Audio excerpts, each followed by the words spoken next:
This is NSAA 2021, Section 1, Question 5. So in this question we have two cylinders, P and Q, one which has a diameter of x and a height of y, and the other which has a diameter of y and a height of x. We're told that x is bigger than y, and we are asked to work out what is the positive difference between the total surface areas of P and Q. So what is our first step? Well, a good thing would be to work out how we calculate our surface areas of our cylinders. Now to do this, I find it quite easy to draw a net of our 3D shape. So for cylinders, it's going to look something like this. So this is our long curvy bit around there, and these are our two end faces. So our surface area is just going to be the total area of all these. We can figure out the area of a circle by doing pi r squared, and the area of a rectangle is just this length, which is going to be the circumference times the height. So our total surface area is going to be 2 pi r squared for both of our circles on the end times our pi diameter times h. So that's our length there times our circumference, which is pi diameter. We also know that our radius, so our r here, is going to be equal to half the diameter.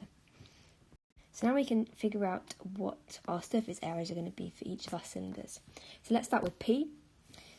We can plug in our numbers here. We know that our r is half our diameter, and our diameter is x, so r is going to be half x, and our height is going to be y. So that's going to look like this: 2 times pi times x over 2 squared plus pi xy. We can simplify this out a bit and get 2 pi times x squared over 4 plus pi xy. And then we can just simplify this by timesing this by 2 to get pi x squared over 2 plus pi xy. And doing exactly the same thing for Q, we're going to get 2 times pi times y over 2 squared plus pi xy. Simplifying that out, we get 2 pi y squared over 4, as we're squaring on this whole brackets, plus pi xy.